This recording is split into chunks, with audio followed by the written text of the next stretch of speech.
sorry for that for your sake. I don't play accurately. Anyone can play accurately, but I play with wonderful expression.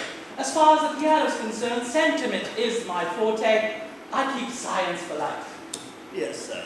Now, speaking of the science of life, have you got the cucumber sandwiches cut for Lady Bracknell? Oh, yes, sir. By the way, Lane, I seen in your book that last Thursday when Lord Shawman and Mr. Worthing were dining with me that 8 litres of juice are entered having been consumed. Yes, sir. 8.5 litres. Why is it that at a bachelor's establishment the servants invariably drink all the juice? I ask merely for information. I attribute it to the superior quality of the juice. I've often observed that in married households, juice is rarely of a first-rate brand. Good heavens! Is marriage so demoralizing as that? No, I think it's a very pleasant state, sir. I don't have very much experience of it myself. I've only been married once, and that was in consequence of a disagreement between myself and a young woman. I don't think I'm that much interested in your family life, Lane. No, it's not very interesting. I never think of it myself. Very natural, I'm sure. That will do, Lane. Thank you. Thank you, sir. Lane's views on marriage seem somewhat lax. Really, if there were lower orders, those are a good example. Up on earth is the use of them. They seem, as a class, to have absolutely no sense of moral responsibility. Mr. Earnest, how are you, my dear Ernest? What brings you up to town? Oh, pleasure, pleasure. What else would bring one anywhere? Eating as usual, I see, dear LG. It is customary in good society to have a slight refreshment at 5 o'clock. Where have you been since last Thursday? Oh, in the country. What on earth do you do there? When one is in town, one amuses oneself. When one is in the country, one amuses other people. It is excessively boring. And who are the people you amuse? Oh, neighbours, neighbours. Got nice neighbours in your part of Shropshire? Perfectly horrid. Never speak to one of them. How immensely you must amuse them. By the way, Shropshire is your county, is it not? Shropshire? Yes, of course. Hello, why all these cups? Why the cucumber sandwiches?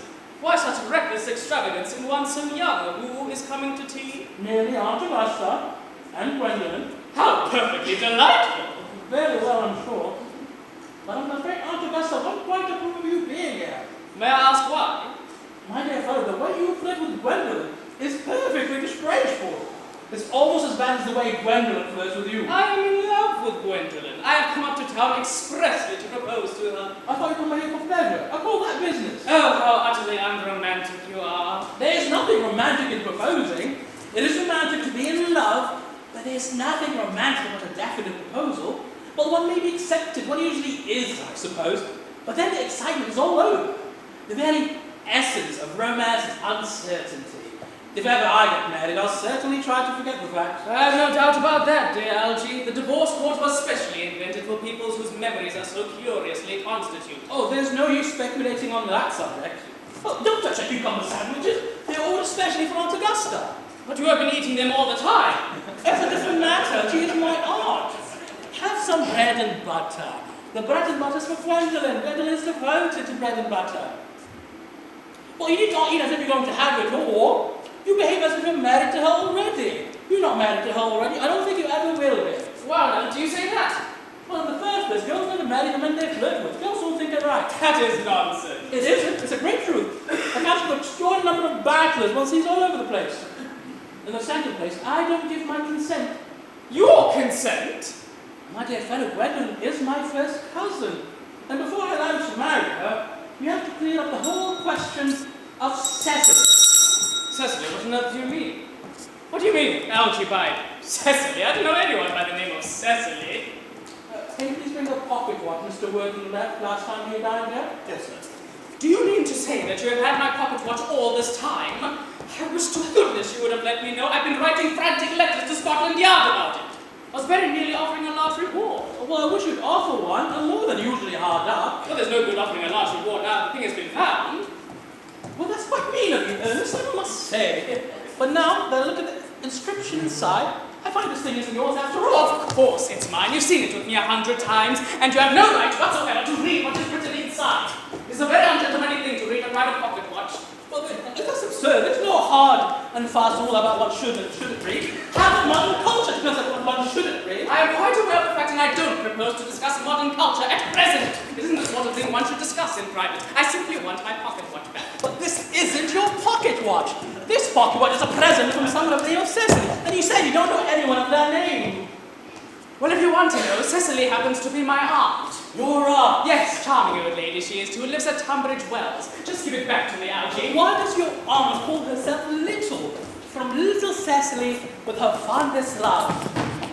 My dear fellow, what on earth is there in that? Some aunts are tall, some aunts are not tall.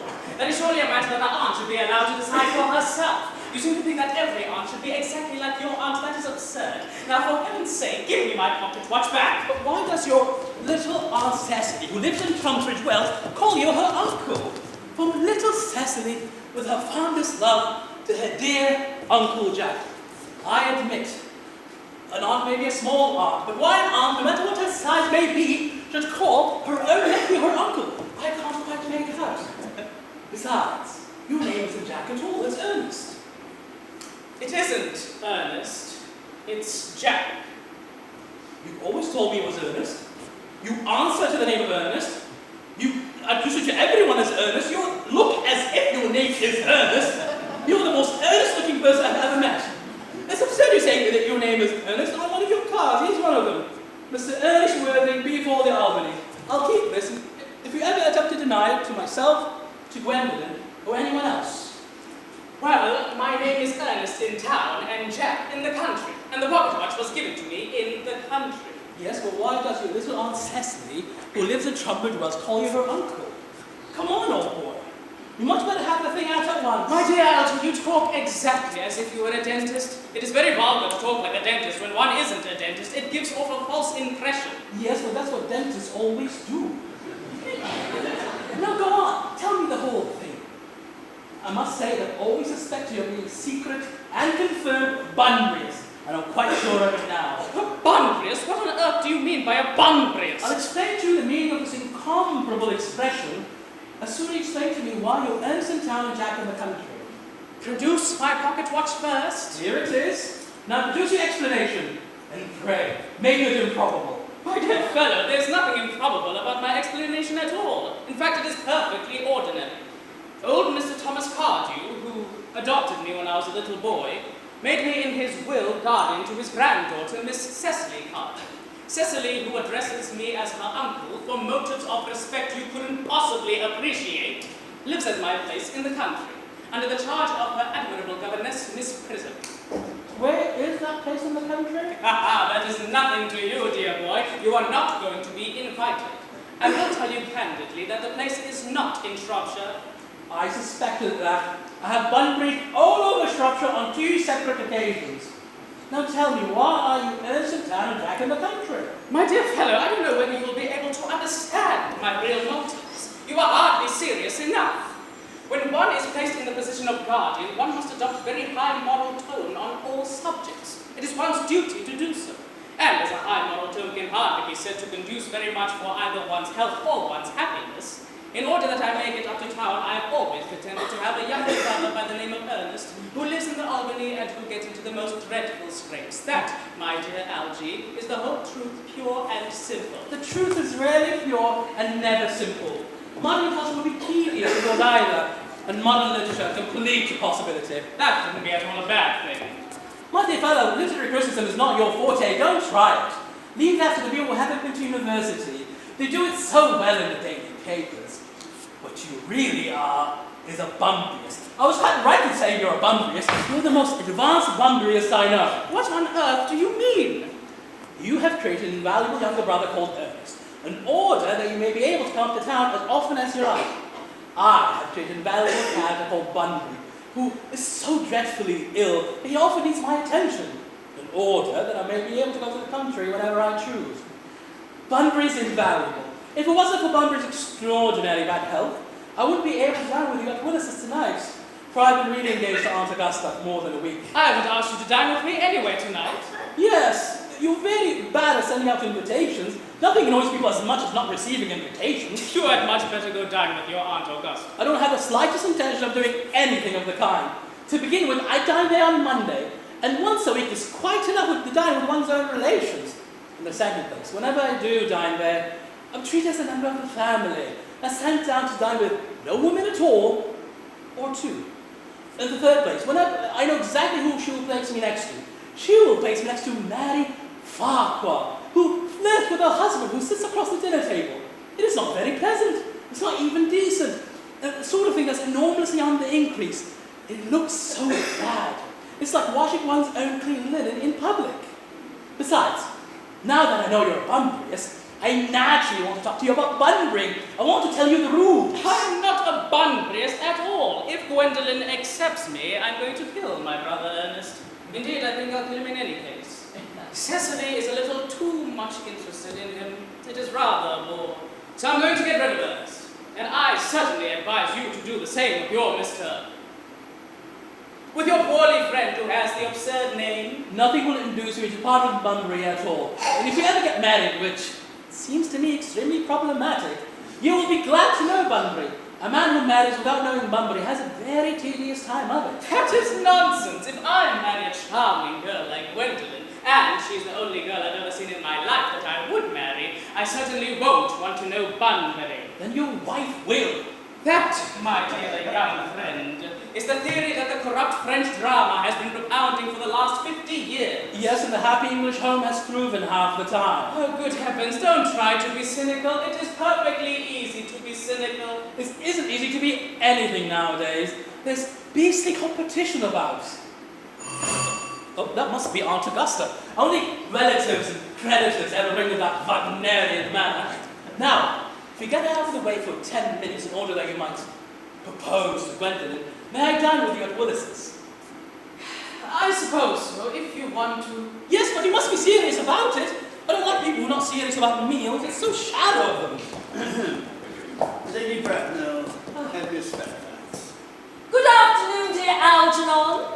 I hope you are behaving very well. I'm feeling very well, Aunt Augusta. Well, that's not quite the same thing. In fact, the two things rarely go together. Dear me, you are smart. I'm always smart. Am I not, Mr. Worthing? You are quite perfect, Miss Fairfax. Oh, I hope I'm not quite that. It would leave no room for improvements, and I intend to improve in many different directions. I'm sorry we're a little late, Algernon. I was obliged to call on dear Lady Harvey. I haven't been there since our poor husband's death. I have never seen a woman more altered. She looks quite 20 years younger. And now I'll have a cup of tea and one of those nice cucumber sandwiches you promised me. Certainly, Aunt Augusta. Won't you come and sit here, Gwendolyn? Thanks, Mama. I'm quite comfortable where I am. Lane, where are the cucumber sandwiches? I ordered them specially. There were no cucumbers in the market this morning. I went down twice. No cucumbers? No, sir. Not even for Merriman. That will do, Lane. Thank you. Thank you, sir. Aunt Augusta, I'm quite distressed about there being no cucumber sandwiches, not even for ready money. Oh, it's really of no matter, Algernon. I had crumpets and Lady Harbury's, who seems to be living a life of total pleasure nowadays. I heard her hair has turned quite gold from grief. It certainly has changed colour. From what cause, I of course cannot say. Thank you. Oh, Algernon, I've got such a treat for you tonight. I am going to send you down with Mary Farquhar. Oh, she's such a nice woman and so attentive to her husband. It's a delight to watch them. I'm afraid, Aunt Augusta, I won't have the pleasure of dining with you tonight after all. Oh, I hope not, Algernon. It would put my numbers completely out. Your poor uncle would have to dine upstairs again. Fortunately, he's accustomed to that. It is a great bore. I need hardly say a great disappointment to myself. But I just got a telegram that my poor friend Bunbury is quite unwell. They think I should be with him. This Mr. Bunbury seems to suffer from curiously bad health. Bunbury is violently ill. Well, I'm must say, Algernon, I think it's high time that Mr. Bunbury made up his mind whether he was going to live or to die. This shilly-shallying with the question is quite absurd. Illness of any kind is hardly to be encouraged in others. Health is a primary duty of care. Oh, I'm always saying that to your poor uncle, but he never seems to take any notice as far as any of his ailments are concerned. Algernon, I would be much obliged if you could ask Mr. Bunbury from me not to have a relapse on Saturday, for I rely on him to arrange my music for me. It is the end of the season, and one wants something that's going to encourage conversation. Particularly at the end of the season, when anyone who had anything to say has practically already said it. I'll speak to Bunbury, Aunt Augusta, if he is still conscious. But I think I can promise you that he'll be all right by Saturday. Of course, the music is a great difficulty, you see. If one plays good music, people don't listen. If one plays bad music, people don't talk. But a look at the program I've drawn out, if you will come with me to the next room. Oh, Algernon, you really are most kind. I'm sure the music will be delightful after a few expurgations. Now, French songs I cannot possibly allow. People always think that they're improper and look shocked, which is vulgar, or they laugh, which is worse. But German seems to me to be a thoroughly respectable language, and is indeed so. Gwendolyn, you will accompany me, dear. Certainly, Mamma.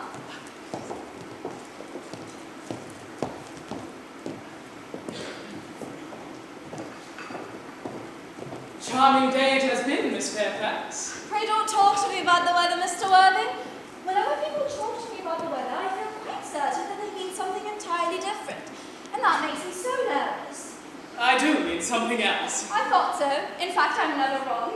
And I would like to take advantage of Lady Bracknell's temporary I would absence. certainly advise you to do so. Mamma has a way of coming back so suddenly into a room that I'd often had to speak to her about it. Miss Fairfax, ever since I met you, I have admired you more than any other girl I've ever met since I met you. Yes, I'm quite well aware of the fact. And in public, at any rate, I'd often hoped you'd been a little more demonstrative. Even before I met you, I was far from indifferent to you. You had an irresistible fascination of sorts. We live, as I hope you know, Mr. Worthing, in an age of ideals. The fact is constantly mentioned in the more expensive monthly magazines. It's even reached the provincial pulpits, I'm told. My personal ideal has always been to love someone of the name Earnest. There's something that inspires absolute confidence in that name. From the moment that Algernon first mentioned to me that he has a friend named Ernest, I knew I was destined to love you. You really love me, Gwendolyn? Oh, passionately. Oh, darling, you don't know how happy you've made me. And my own Ernest. But you don't really mean to say that you couldn't love me if my name wasn't Ernest. But your name is Ernest. Yes, I know it is, but supposing that it was something else, do you mean to say that you couldn't love me then? Ah, a metaphysical speculation. And like most metaphysical speculations, they hold very little regard to actual facts of real life. Personally, darling, to speak quite candidly, I don't really much care for the name of Ernest. I don't think that the name suits me at all. Oh, it suits you perfectly. Oh, it's a divine name. It has music of its own. It produces vibrations. But really, Gwendolyn, I must say that there are other much nicer names. I think Jack, for instance, to be a rather charming name. Jack. No, there's very little music in the name Jack. It does not thrill. It produces no vibrations. I've known several Jacks, and they were all more than usually plain. Besides, Jack is a notorious domesticity for the name John. And I pity any woman who isn't married to a man named John.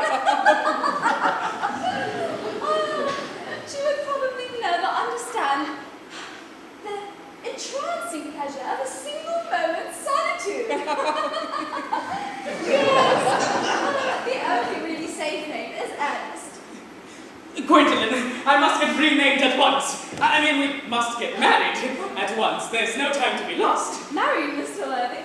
Well, surely, you know that I love you, and you led me to believe, Miss Fairfax, that you are in no way absolutely indifferent to me. Why, I adore you, but nothing at all has been said about marriage. You haven't even proposed to me just yet. Well, may I propose to you now? I think you should definitely do so. And to spare you any possible disappointment, Mr. Worthing, I think it's only fair to tell you, quite frankly beforehand, that I'm fully prepared to accept you. Oh, Gwendolyn. Yes, Mr. Worthing, what have you got to say to me? You know what I've got to say to you. Yes, but you do not say it. Gwendolyn, will you marry me? Of course I will, darling. How wrong you've been about it. You've had very little experience in how to propose. My own. I haven't loved anyone in the world but you. Yes, but men often propose for practice. I know my brother Gerald does, and all my girlfriends tell me they do so. Oh, what wonderfully blue eyes you have, Ernest. They're quite blue. I hope you will always look at me just like that, especially when there's other people present. Mr. Worthing! Rise, sir, from this semi-recumbent posture. It is most indecorous. Mamma, I must ask you to retire. This is no place for you. Besides, Mr. Worthing is not quite finished just yet. Finished what, may I ask? Mr. Worthing and I are engaged to be married. I beg your pardon. You are not engaged to be married to anyone. When you are engaged to be married, I or your father, Lord Bracknell, should his health permit it, will remind you of the fact. An engagement should come across a young girl as a surprise, pleasant or unpleasant as the case may be. It can hardly be a decision she should be able to decide for herself. Now, Mr. Worthing, I have a few questions I need to ask. Gwendolyn, you will remain below in the carriage. Mamma! In the carriage, Gwendolyn.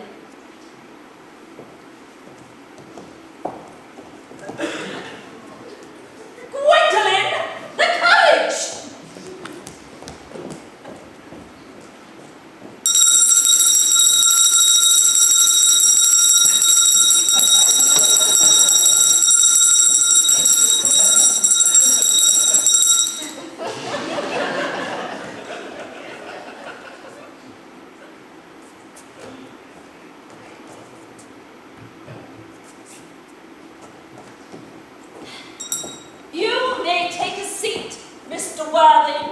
Thank you, Lady Bracknell. I prefer standing. I feel bound to tell you that you're not down on my list of eligible young men. But then I have the same list as the dear Duchess of Bolton has. We work together, in fact. However, I am prepared to enter your name, should your questions be what a really conscientious and kind mother requires.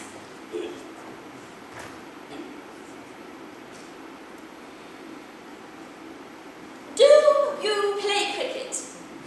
Well, yes, I must admit, Lady Bracknell, I do sometimes. I'm very pleased to hear it.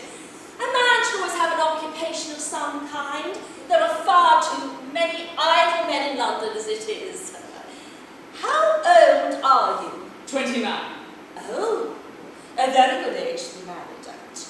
I'm always of the opinion that a man that desires to get married should either know everything or know nothing. Which do you know? Well, I know nothing, Lady Bracknell. Oh, I'm very pleased to hear it. I don't believe in anything that tampers with natural ignorance. Ignorance is like a delicate, exotic fruit. Touch it, and the bloom is gone. The whole theory of modern education is radically unsound. Fortunately, in England at any rate, education proves to have no effect whatsoever. If it did, it would seriously affect the upper classes and probably lead to acts of violence, you know the swear. What is your income? Between 7,000 and 8,000 a year. In land or in investments? In investments, chiefly. Indeed. Between the duties expected of one during one's lifetime and the duties exacted from one during one's death, land has ceased to be either a profit or a pleasure. It gives you position, but it prevents you from keeping it up. That is all that can be said of land. Well, I do have a home in the country with land, of course, attached to it. About 115 acres, I believe. But of course I don't depend on that for my real income. In fact, as far as I can make out, the poachers are the only people that make anything out of it. A country house. How many bedrooms? Oh, we can clear up that matter later. You do have a townhouse, I hope. A girl with an unspoiled nature like Gwendolyn can hardly be expected to reside in the country. Well, I do own a place in Belgrave Square, but it is let to the air by dear Lady Bloxham.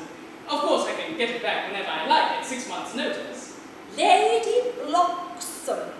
No, I don't know her. Oh, she is a lady who goes about very little. She's extremely advanced in her years. Oh, nowadays, that's no recommendation of respectability of character. What number, Belgrave Square? 149. The unfashionable side. I knew there was something. Still, that can easily be altered. Do you mean the fashion or the side? Both, if necessary. So, what are your politics? Well, I'm afraid I really have none. I am a liberal unionist. Oh, they count as Tories. They dine with us, or come in the evening at any rate. Now, for minor matters. Are your parents living? I have lost both my parents. To lose one parent, Mr. Worthing, may be regarded as a misfortune. To lose both seems like carelessness. Who was your father? He was obviously a man of some wealth. Was he born in what the provincial papers say, the purple of commerce? Or did he rise amongst the ranks of the aristocracy? Well, I'm afraid that I don't really know. You see, Lady Bracknell, I said that I've lost both my parents. It would be nearer to the truth to say that my parents seem to have lost me. I don't actually know who I am by birth. I was found. Found? The late Mr. Thomas Cardew, an older gentleman of a very charitable and kind disposition, found me and gave me the name of Worthing, because he happened to have a first-class ticket to Worthing in his pocket at the time. Worthing is in Sussex. It is a seaside resort. And where did this charitable gentleman have a first-class ticket to Worthing and to this seaside resort find you? In a handbag. In a handbag? Yes, Lady Bracknell, I was in a handbag. A somewhat large brown leather handbag with handles to it. A very ordinary handbag, in fact. And where did this Thomas or James Cardew find this ordinary handbag? In the cloakroom at Victoria Station. It was given to him in mistake of his own. A cloakroom? In Victoria Station? Yes. The Brighton line. The line is immaterial.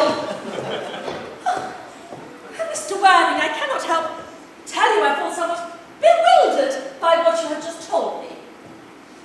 To be born, at any rate bred, in a handbag, whether it had handles on it or not, seems to me to display a contempt for the orderly decencies of family life, and reminds one of the worst excesses of the French Revolution.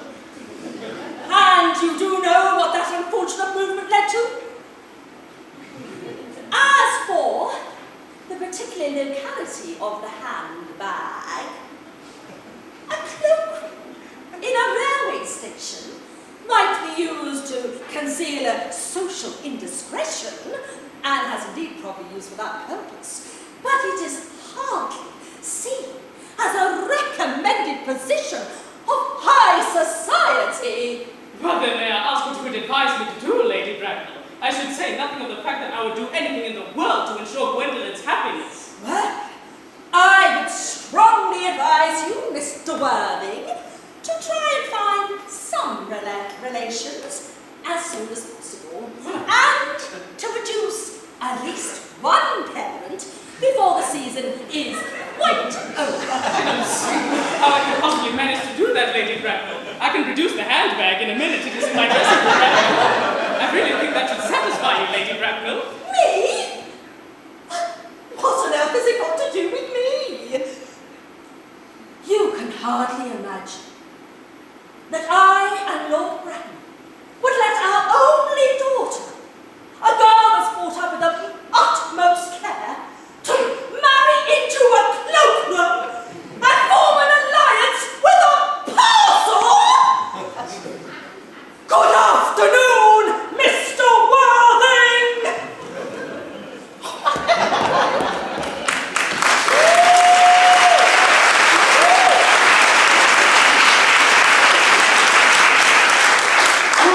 Afternoon.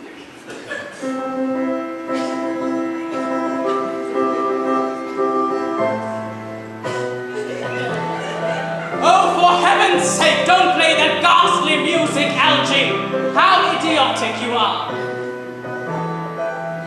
And he continues. All right, old boy. You don't mean to say Gwendolyn refused you? I know the way she has. She is always refusing people. I think it's most ill-natured of her. Gwendolyn is as right as a trivet. As far as she's concerned, we are engaged. Her mother is perfectly unbearable. Never met such a gorgon in my life. I don't really know what a gorgon is like, but I'm quite certain Lady Bracknell is one of them. In any case, she's a monster without being a myth, which is rather unfair. I beg your pardon, Algie. I suppose I shouldn't talk in that way of your own relations before you. I love hearing my relations gossiped about. It's the only thing that makes me put up with them at all. Relations are simply a tedious pack of people who don't have the remotest idea of how to live, nor the smallest instinct about when to die. That is nonsense. It isn't. But I won't argue about the fact you always want to argue about things. Well, that's what things are originally made for. Oh, you're just being clever.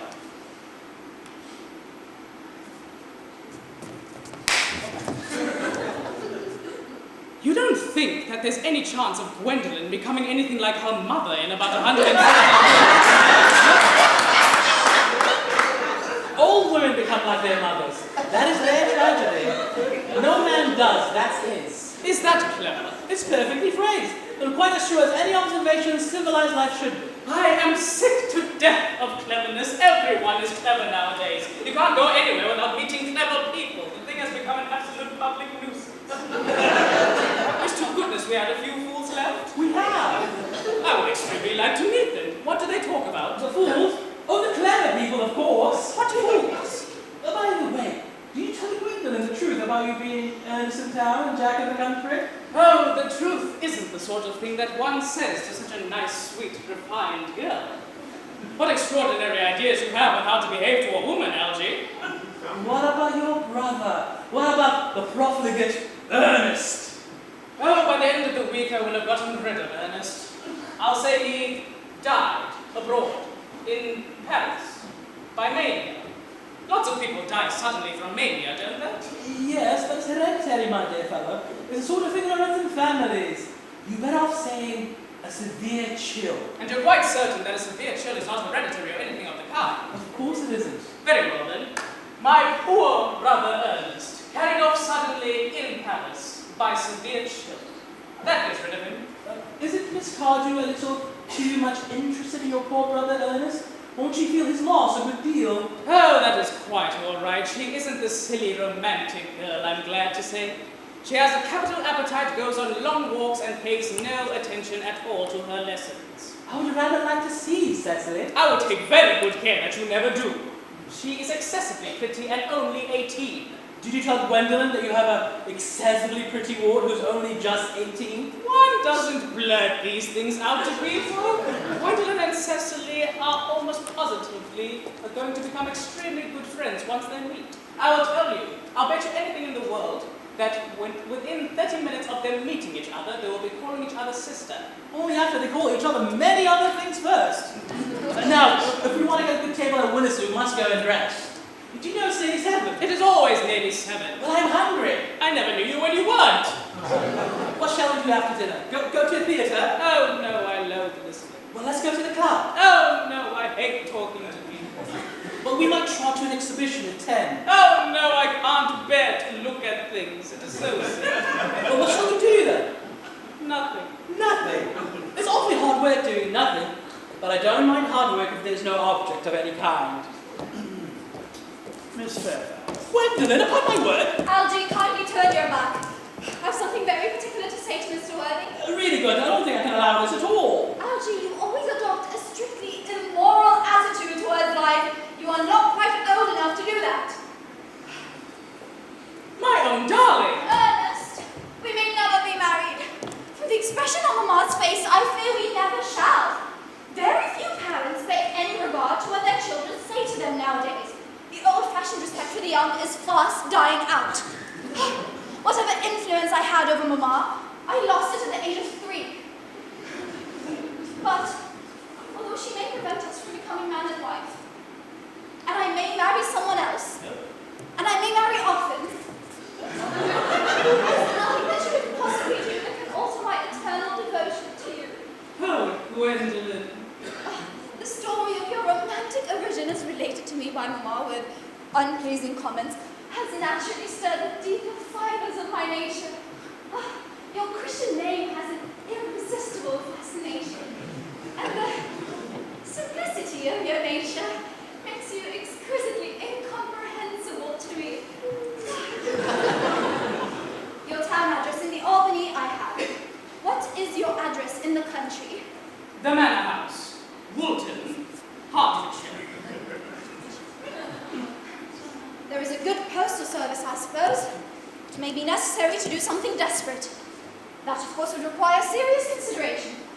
I will write to you daily. My own one. How long do you remain in town for? Till Monday. Good. Algie, you may turn around now. Oh, thanks. I've turned around already. You may also call for Lane. You will let me show you to your carriage, my own darling. Certainly. I will see Miss Fairfax out. Yes, sir.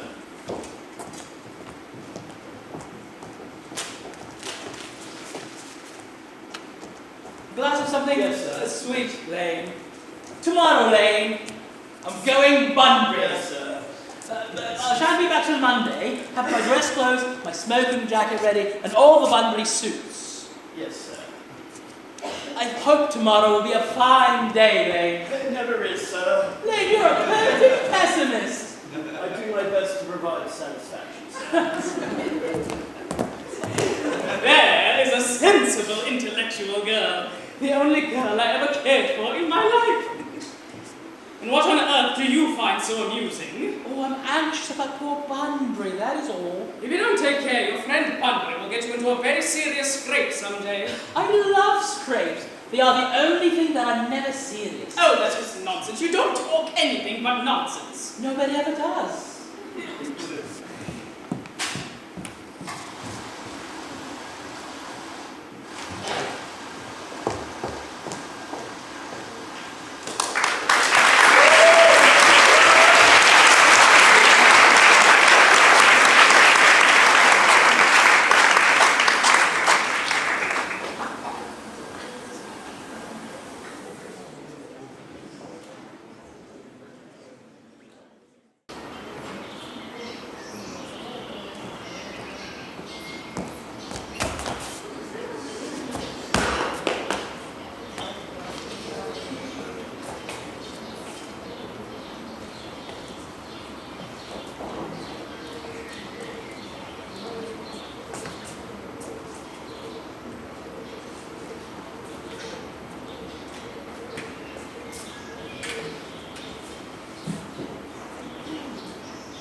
lesson.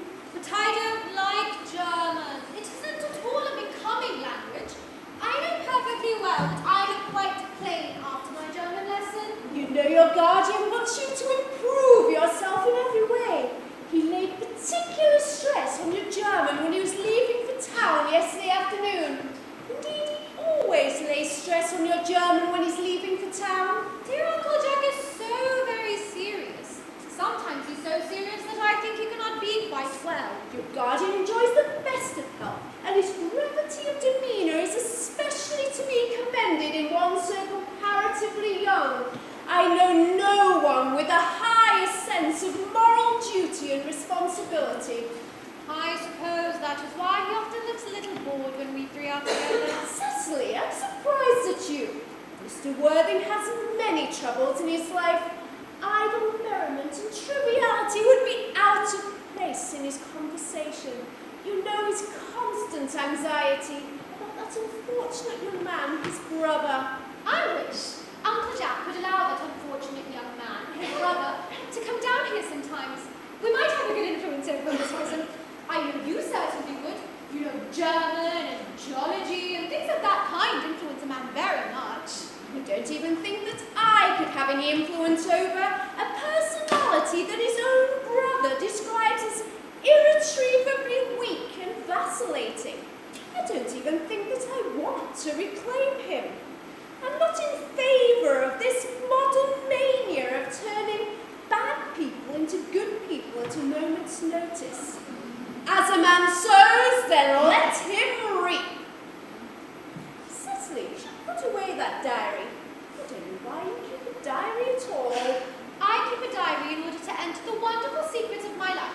If I didn't write them down, I should probably forget all about them. Memory, my dear Cecily, is the diary that we all carry around with us. Yes, but it usually chronicles the things that have never happened and couldn't possibly have happened.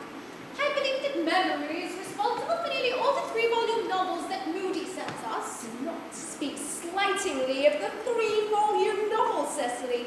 I wrote one myself in earlier days. Did you read, Miss Prism? How wonderfully clever you are. I hope it did not end happily. I don't like novels that end happily. They depress me so much. The good ended happily, and the bad unhappily. That is what fiction means. I suppose so. But it seems very unfair. And was your novel ever published? Alas, no. Unfortunately, it was abandoned. You know, in the sense of being lost or misplaced. Anyway, get back on your work. These idle speculations are profitless. But I see dear Dr. Chausable coming up through the garden. Oh, Dr. Chausable, this is indeed a pleasure. And how are we this morning, Miss Prism? I trust you are well. Miss Prism has just been complaining of a slight headache. I think it would do her so much good to have a short stroll with you in the park, Dr. Chausable. Cecily, I haven't said anything about a headache. No, dear Miss Prism, I know that. But I felt instinctively that you had a headache. Indeed, I was thinking about that and not my German lesson when the rector came in. I hope, Cecily, you're not inattentive. Oh, I'm afraid I am. That is strange. Were I fortunate enough to be Miss Prism's pupil, I will hang upon her lips. Ah, I spoke metaphorically. My metaphor was drawn from bees. Mr. Worthing has not, I suppose, has not returned from town yet. We don't expect him until Monday afternoon. Oh, he usually likes to spend his Sunday in London. He's not one of those whose sole aim is enjoyment, As by all accounts, that unfortunate young man, his brother, seemed to be. But I must not disturb Gillies and the pupil any longer. Bulgaria? My name's Letitia, Doctor. A classical allusion merely brought from the pagan authors. I shall see you both, no doubt, at evensong. Actually, Doctor, I will go for a walk with you after all. I find I have a headache coming on after all, and I think a walk will do it good. With pleasure, Miss Prism, with pleasure. We might go as far as the schools and back. Oh, that would be delightful. Shall we? Cecily, in my absence, you will read your political economy. The chapter on the fall of the rupee you may omit. It is far too sensational. Even those metallic problems have their melodramatic side.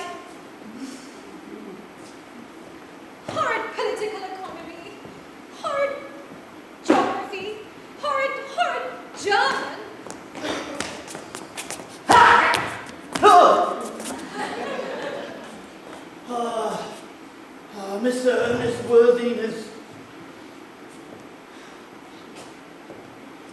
just driven over from the station. He's brought his luggage with him.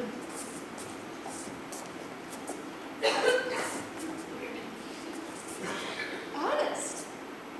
Uncle Jack's brother.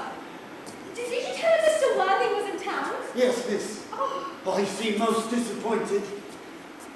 I mentioned that you and Miss Prism were in the garden.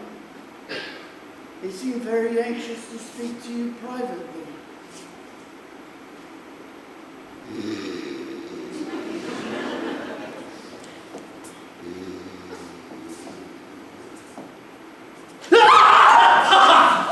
For a moment.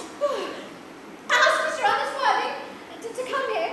I suppose you meant to talk to the housekeeper about your room here. Yes, miss. Ernest, I have never met any really wicked person before. I feel rather frightened. I'm so afraid he will look just like everyone else. He does. You must be my little cousin Cecily, I'm sure. Oh, you are under some strange mistake. I am not little. In fact, I'm more than usually tall for my age. But I am your cousin Cecily. You, I see from your card, are Uncle Jack's brother, my cousin Ernest, my wicked cousin Ernest. I'm not wicked at all, cousin Cecily. You mustn't think that I am wicked. If you are not, then you have certainly been deceiving us all in a very inexcusable manner. I hope you have not been leading a double life, pretending to be wicked and being really good all the time. That would be hypocrisy. Well, I have been rather reckless. I'm glad to hear it. Well, to tell you the truth, I have been bad in my own small way. I don't think you should be so proud of that, though I'm sure it must have been very pleasant. It is much pleasanter being here with you. I can't understand how you're here at all. Uncle Jack won't be back until Monday afternoon. Oh, that's a great disappointment.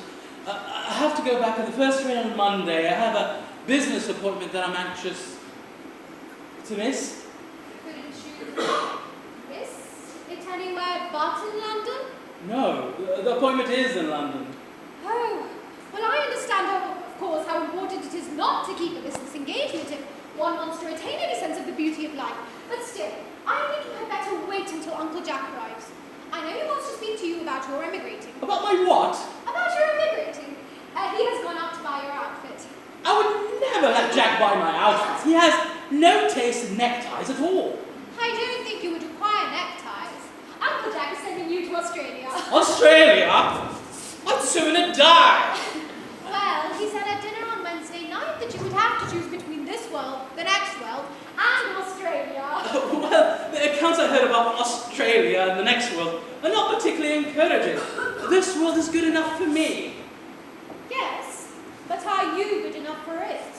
Well, I'm afraid I'm not that. But you might be able to reform me. You might make it your mission if you like. Oh, I'm afraid I have no time this afternoon. Would you mind me reforming myself this afternoon? It is rather quixotic of you, but I think you should try. I will. I feel better already. You are looking a little worse. Well, that is because I'm hungry. Oh, how thoughtless of me! I should have remembered that when one is about to lead an entirely new life, one requires regular and wholesome meals. Won't you come in? Thank you. But might I have a buttonhole first? Of course. I never have an appetite without a buttonhole first. Yes, indeed. A white one? I soon have a pink rose. Why? Because you are like a pink rose, cousin Cecily. I don't think it can be right for you to talk to me like that. Miss Prism never says such things to me. Well, Miss Prism is a short-sighted old lady. You're the prettiest girl I ever saw. Miss Prism says that all good looks are a snare. It's a snare that every sensible man would like to be caught in. Oh, I wouldn't care to catch a sensible man. I should know what to talk to him about.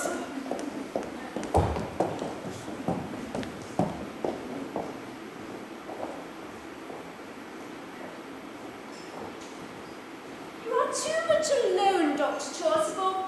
You should get married. A misanthrope, I understand. A womanthrope, never. Believe me, I do not deserve such an inventive turn of phrase. You don't seem to realise, dear Doctor, that by persistently remaining single, a man remains to be a permanent public temptation. Men should be more careful. His very celibacy leads weaker vessels astray. But is a man not equally attractive when married? No married man is ever attractive, except to his wife. Well, as often I've been told, not even to her. That depends on the intellectual sympathies of the woman. Maturity can be depended on. Ripeness can be trusted. Young women are green. I spoke horticulturally. My metaphor it was drawn from the fruits. But where is Cecily? Perhaps she followed us to the school? Mr. Worthing! Mr. Worthing? I didn't expect you until Monday afternoon. I have returned sooner than expected. Dr. Chausable, I hope you are well. I hope this garble world does not betoken some terrible calamity. My brother! More shameful debts and extravagance. Still living a life of pleasure. Dead! Your brother Ernest dead? Quite dead! Well, what a lesson for him. I trust he'll profit by it. Mr. Worthing, I offer you my sincere condolence. You at least have the consolation of knowing that you were the most generous and loving of brothers. Poor Ernest. He had many faults, yes, but it is a sad, sad blow. Very sad indeed. Were you with him at the end? No, he died abroad, in Paris, in fact. I received a telegram last night from the manager of the Grand Hotel. Was the cause of death mentioned? A severe chill, it seems. As a man sows, then let him reap. Charity, Ernest, Prism, charity. None of us are perfect. I myself am susceptible to drop. Will the interment take place here? No, he had expressed a desire to be buried in Paris. In Paris? Well, that hardly points to any serious state of the mind at the last. You will wish me to make some slight allusions to this tragic domestic affliction next Sunday. My talk can be adapted to almost any occasion, joyful, or as in the present case, distressing. I have delivered it at naming ceremonies and harvest occasions. The last time I delivered it, it was a charity speech on behalf of the Society for the Prevention of Discontent amongst the upper orders. The audience was much struck by the analogies I drew. Ah, that reminds me, Doctor. You are able to register a change of name, I believe. I trust you know how to facilitate such an act, wouldn't you? I mean, you are continually naming people around here, are you not? I regret to say that's one of the doctor's most constant duties. I've often spoken to the poorer classes on the subject, but they don't seem to know what thrift is. But is there any particular infant in which you're interested? Your brother was unmarried, was he not? Young people who live entirely for pleasure usually are. Your... Oh, yes, Ernest. Of course, yes, he was. Well, is there any... are you interested? Oh, yes, Do you have any grave doubts on the subject? Oh, I certainly intend to. Of course, I don't know if the thing would bother you in any way, or if you feel I'm a little too old now for that. But you certainly have been prisoner remained already. No, I don't remember anything about it. But do you have any grave doubts on the subject? I certainly intend to. I don't know if you feel I'm a little too old, Doctor? No, not at all, not at all. Our weather is changeable. At what time would you want the ceremony performed? I'll trot around at about 5, if that would suit you. Perfectly. I have 2 similar occasions to perform at a time. A case of drinks that occurred in one of the outer cottages in your own estate. Poor Jenkins the carter. A very hard-working man. I don't see much fun in being named along with the other babies, Doctor. That would be childish, wouldn't it? Would 5:30 do then? Perfectly. And so at this time, no longer want to intrude into this house of sorrow. Many beg not to be too bowed down by grief. What usually seems as bitter trials are often good fortunes in disguise. This seems to be good fortune in the most obvious of kinds. Uncle Jack! Oh, I'm so pleased to see you back. But, what horrid clothes you've got on. Do go and change them. Cecily! Ah, my child. Oh, my child. Oh,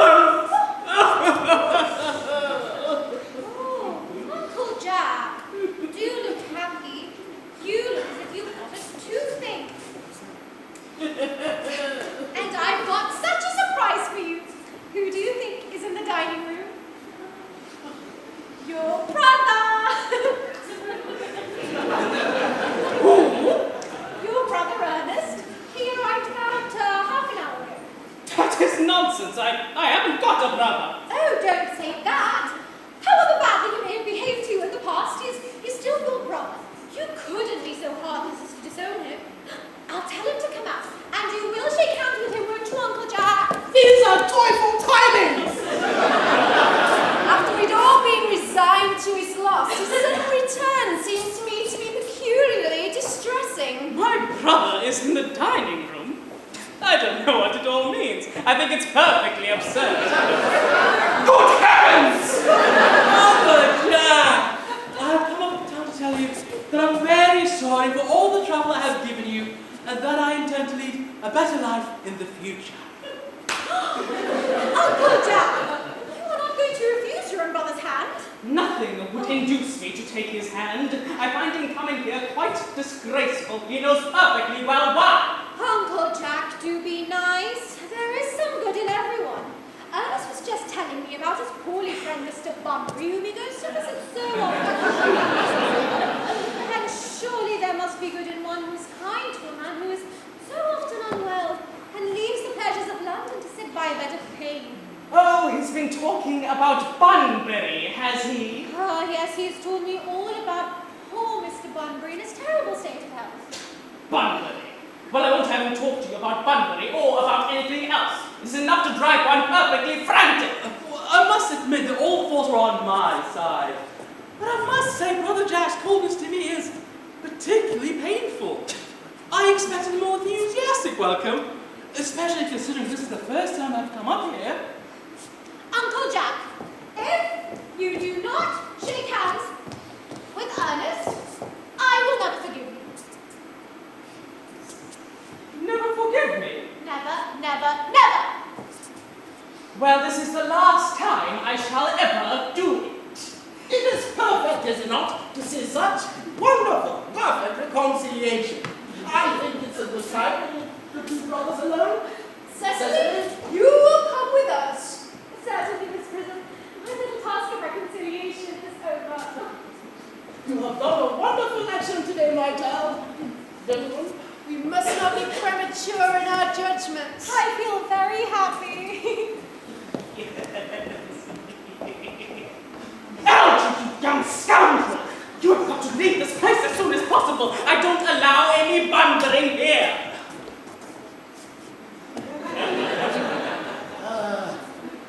I have put Mr. Ernest's things in the room next to yours, sir. I hope that's all right. What? Mr. Ernest's luggage, sir. I've placed it in the room next to your own. His luggage, you say? Yes, sir. 3 portmanteaus, a dressing case, 2 hat boxes, and a large luncheon basket. Well, I'm afraid I can only stay for a week this time. Merriman, order the horse cart at once. It seems that our dear Mr. Earnest has suddenly been called back to town. Yes, sir. What a fearful liar you are, Jack. I haven't been called to town at all. Yes, you have. But I didn't hear anyone call me. Your duty as a gentleman has called you back. My duty as a gentleman has never interfered with my pleasures in the smallest degree. That I can quite understand. Well, Cecily is a darling. You are not to talk of Miss Cardew in that manner. I don't like it. Well, I don't like your clothes. You look perfectly ridiculous in them. Why on earth don't you go up and change? It is perfectly childish to be in mourning for a man who's staying in your house for a week as a guest. staying in my house for a whole week as a guest or as anything else. You have got to leave by the 4:05 train. Well, I can't leave you while you're in mourning. That would be most unfriendly. If I was in mourning, you would be by my side, I suppose. It would be very unkind if you didn't. Well, will you go if I change my clothes? Yes, if you don't take too long. I've never seen a man take so long to dress with such little results. In any case, it is better than always being overdressed such as you are. If I'm occasionally a little overdressed, I make up for it by being immensely overeducated. Your vanity is ridiculous. Your conduct an outrage, and your presence in my garden utterly absurd. However, you have got to catch the 4:05 train, and I hope you will have a pleasant journey back to town. This bunburying, as you call it, has not been a great success for you. I think this fundraiser has been a great success. I'm in love with Cecily, and that is everything. But I must see her before I go and arrange for another bunburying. Ah, there she is. Oh, I really came back to water the roses. I thought you were with Uncle Jack. He's gone to order the horse cart for me. Oh, is he going to take you for a nice drive? He's going to send me away. Then have we got to part? I'm afraid so. It is a painful parting. Yes, it is always painful to part from people whom one has known for a very brief space of time. The absence of old friends one can endure with equanimity, but even a momentary separation from anyone to whom one has just been introduced to is almost unbearable. Thank you. The horse cart is at the door, sir. It can wait, Merriman. For 5 minutes. Yes, miss. Cecily, I hope I shan't offend you if I say quite openly and frankly that you seem to me in every way the visible personification of absolute perfection. I think your frankness does you great credit, Earnest. If you would allow me, I will copy your remarks into my diary. Do you really keep a diary? I'll do anything to look at it, may I? Oh no. You see, it is simply a very young girl's records of her own thoughts and impressions and consequently meant for publication. When it appears in volume form, I hope you will order a copy. But pray, Ernest, don't stop. I delight in taking down some dictation. I have reached absolute perfection. You can go on. I'm quite ready for more. Oh, don't cough, Ernest. When one is dictating, one should speak fluently and not cough. Besides, I don't know how to spell cough. Cecily, ever since I looked upon your incomparable beauty, I have dared to love you wildly, passionately, devotedly, hopelessly. I don't think that you should tell me that you love me wildly, passionately, devotedly, and hopelessly. Hopelessly doesn't seem to make much sense, does it? Cecily? The horse cart's waiting, sir. Tell him to come next week, at the same hour. Yes, sir. Uncle Jack would be very much annoyed if he knew that you were staying on till next week at the same hour. I don't care about Uncle Jack. I don't care about anyone in the whole world but you. I love you, Cecily. You will marry me, won't you? You silly boy. Why, we've been engaged for the last 3 months. For the last 3 months? Yes, it will be exactly 3 months on Thursday. But how did we become engaged? Well, ever since dear Uncle Jack first confessed to us that he had a younger brother who was very wicked and bad, you, of course, have formed the chief topic of conversation between myself and Miss Prism. And, of course, a man who is much talked about is always very attractive. One assumes there must be something in him after all. I dare say it was foolish of me, but I fell in love with you, Ernest. But when was the engagement actually settled? On the 14th of February last. Worn out by your entire ignorance of my existence, I determined to end the matter one way or another. And, after a long struggle with myself, I accepted you under that dear old tree over there. The next day, I put this little ring in your name. And this is the bangle with the true lover's knot that I promised you always to wear. Did I get you this? It's pretty, isn't it? Yes, you've wonderfully good taste, Ernest. It's the excuse I've always given for your leading such a bad life. Oh, and this is the box in which I keep all your dear letters. But I never written you any letters. You need hardly remind me of the fact. I remember only too well that I was forced to write all your letters for you.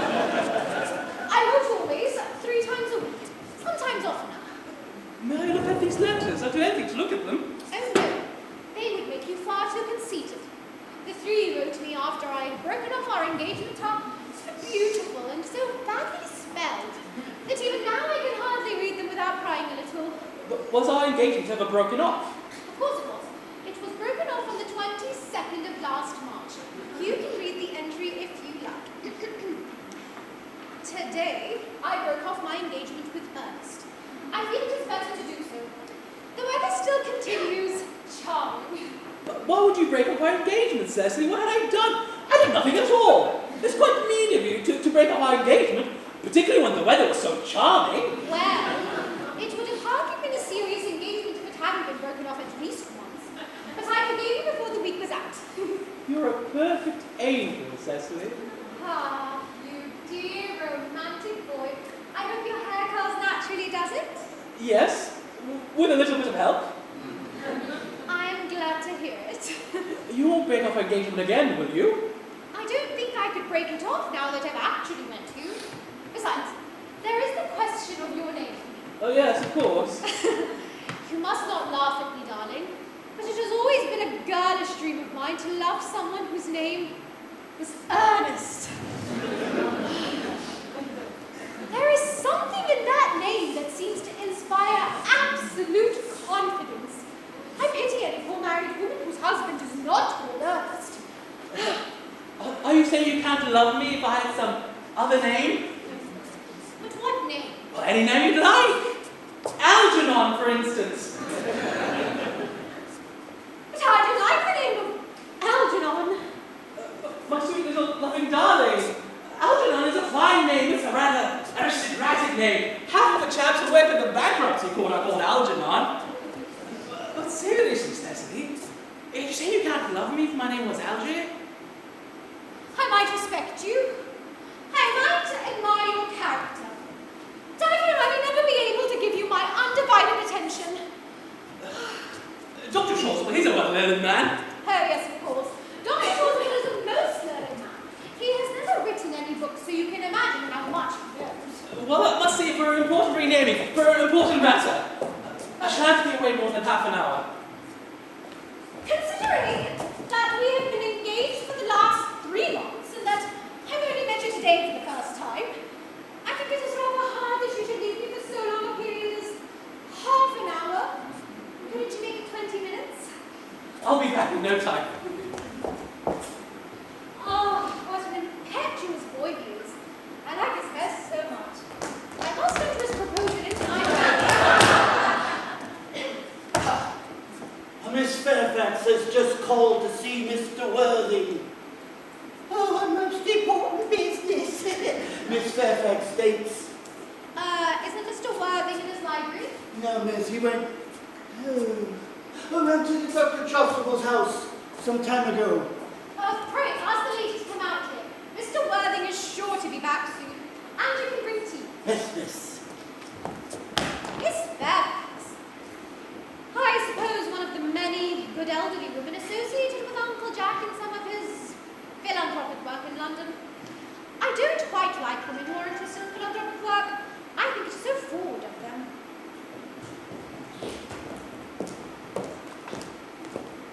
Miss Fairfax. Pray let me introduce myself to you. My name is Cecily Cardew. Cecily Cardew. Oh, what a sweet name you have. Oh, I already like you so much more than I can say. We're going to be great friends. My first impressions of people are never wrong. How nice of you to like me after we've known each other for such a comparatively short time. Pray, sit down. I may call you Cecily, may I not? With pleasure. And you will always call me Gwendolyn, won't you? If you wish. Then that is all quite settled, is it not? I hope so. Perhaps this is a favourable opportunity for my mentioning who I am. My father's Lord Bracknell. You may have never heard of Papa, I suppose. I don't think so. Papa, outside of the family circle, I am pleased to say, is entirely unknown. I think that is quite as it should be. The home seems to be the only proper sphere for a man, and a man should not neglect his domestic duties, should he not? Cecily, Mamma, whose views on education are remarkably strict, has raised me to be quite short-sighted. You don't mind me looking at you through my glasses, do you? Oh, not at all, Gwendolyn. I'm very fond of being looked at.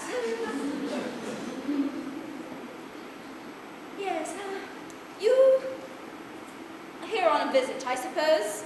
Oh no, I live here. Really? Then your mother or some female relative of advanced years resides here also? Oh no, I have no mother nor in fact any relations at all. Indeed? Yes, my guardian with the assistance of Miss Prism has the arduous task of looking after me. Your guardian? Yes, I'm Mr. Worthing's ward. Oh! That is strange. He's never mentioned to me that he has a ward. How secretive of him. Oh, he grows more interesting hourly. I'm unsure, however, the news inspired me with feelings of unmixed delight. Cecily. I'm very fond of you. I've liked you ever since I met you. But I'm unsure, however, these news. Well, now that I know that you're Mr. Worthing's ward, I can't help but express that. Well, I wish that you were just a little bit older than you seem to be, and not so quite very alluring in appearance. In fact, if I may speak candidly... Pray do so. I think that whenever one has anything unpleasant to say, one should always be quite candid. Well, to speak with perfect candor, Cecily, I wish that you were fully 42 and more than usually plain for your age. Earnest has a strong and upright nature. He's the very soul of truth and honor. This loyalty would be as impossible to him as deception. But even men of the most noble moral character are extremely susceptible to the physical charms of others. Modern, no less than ancient history supplies us with many of the most painful examples of what I refer to. In fact, if it were not so, history would be almost unreadable. I beg your pardon, dearest Gwendolyn. Did you say Earnest? Yes. Oh, but it is not Mr. Earnest Worthing who is my guardian. It is his brother, his elder brother. Ernest never mentioned to me that he has a brother. I'm sorry to say that they have not been on good terms for a very long time. Oh, that accounts for it. And now that I think of it, I don't think I've heard any man mention his brother. The subject seems distasteful to most men. Cecily. You have lifted a load from my mind. I was growing almost anxious. It would have been a shame if any cloud had come over a friendship like ours, would it not? You are quite certain it's not Mr. Earnest Worthing who is your guardian? Quite certain. Yes. In fact, I'm going to be his. I beg your pardon. Dearest Gwendolyn, there is no reason why I should make a secret of it to you. Our little county newspapers are sure to chronicle the fact next week. Mr. Earnest Worthing and I are engaged to be married. Oh, my dear Cecily, I think there's some slight error. Mr. Earnest Worthing is engaged to me. The announcement will be made in the Morning Post on Saturday at the latest.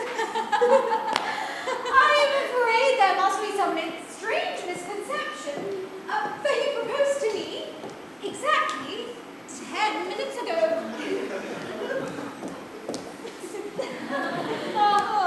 Yes, it's certainly very curious. For he proposed to me yesterday afternoon at 5:30. If you would care to verify the information, pray do so.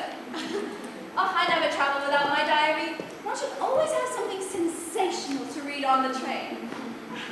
I'm very sorry, dear Cecily, if it's any disappointment to you, but I'm afraid I've had prior claim. It would distress me more than I can say, dearest Gwendolyn, if it has caused you any mental or physical anguish. But I feel bound to point out that since Ernest proposed to you, he clearly has changed his mind. Whatever foolish promise this poor fellow has been entrapped in, I shall consider it my duty to rescue him at once and with a firm hand.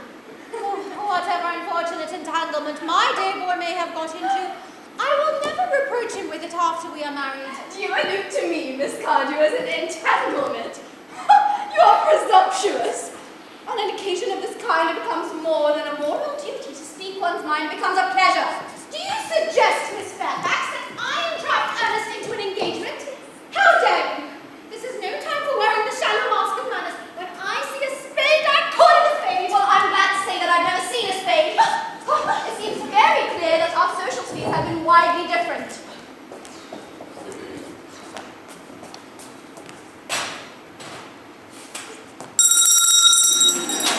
shall I lay the tea here as usual? Dog!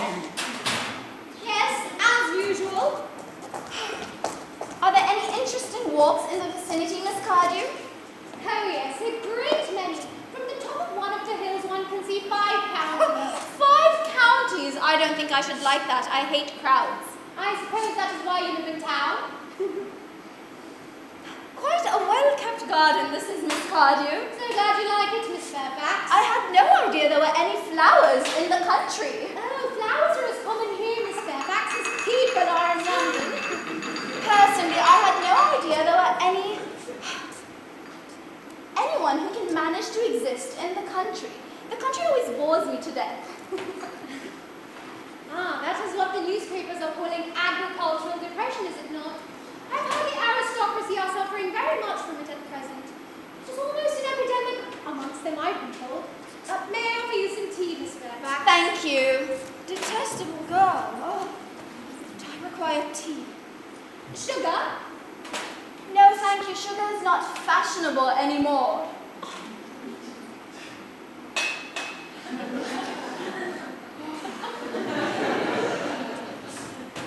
Cake or bread and butter? Bread and butter, please. Cake is rarely seen at the best houses nowadays.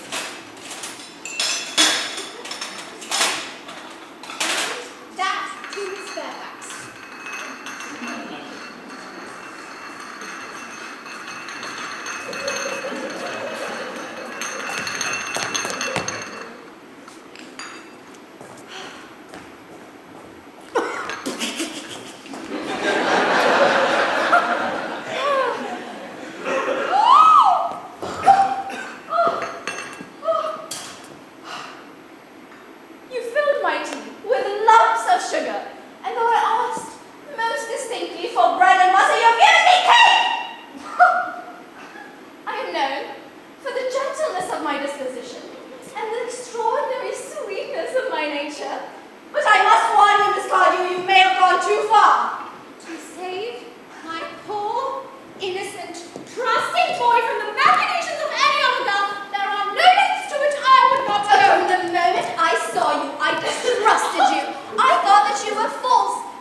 Is my cousin Algernon Moncrieff.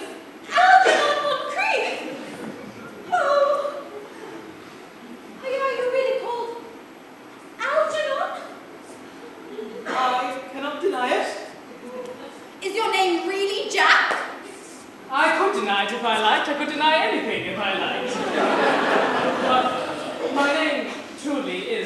It has been Jack for years. A gross deception has been practiced on both of us. Oh, my poor wounded Cecily. You will call me sister, won't you? Oh.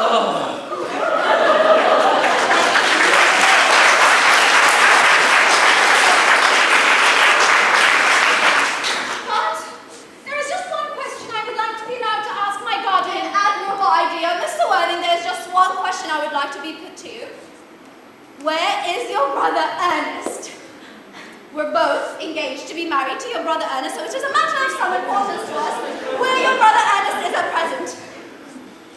Gwendolyn, Cecily, it is a very painful thing for me to be forced to speak the truth. It is the first time in my life that I've ever been reduced to such a painful position, and I'm really quite inexperienced at doing anything of the kind. However, I will tell you candidly that I have no brother, Ernest. I have no brother at all. I haven't had a brother in my entire life, and I haven't the smallest intention of ever having one in the future. No brother at all? None. Have you never had a brother of any kind? Never. Not even of any kind.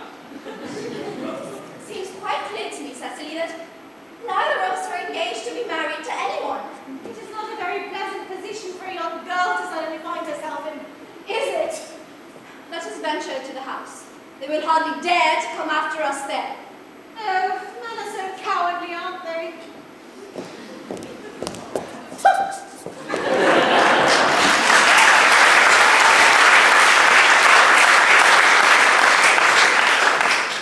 This ghastly state of things is what you call bunburying, I suppose? Yes, and what a perfectly wonderful bunbury it has been. The most wonderful bunbury I had in my life. Well, you have no right whatsoever to bunbury here. Well, that's absurd. One has a right to bunbury anywhere one chooses. Every serious bunburyist knows that. Serious bunburyist? Good heavens! One has to be serious about something if one wants any amusement in life. I so happen to be serious about bunburying. What you're serious about, I don't have the remotest idea. About everything, I should fancy. You have such a trivial nature. Well, the only small satisfaction that I have in the whole of this wretched business is that your friend Bunbury is quite exploded. You won't be able to run down to the country quite so often as you're used to, dear Algie, and a very good thing, too. Well, your brother is a little off colour, isn't he, Jack? You won't be able to go down to London as frequently as your wicked custom was.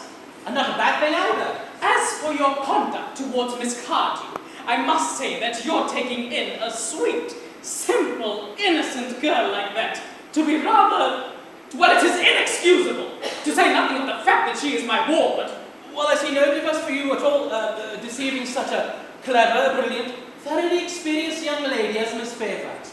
To say nothing of the fact that she is my cousin. I wanted to be engaged to Gwendolyn, that is all. I love her. Well, I simply want to be engaged to Cecily. I adore her. There's certainly no chance of you marrying Miss Cardew.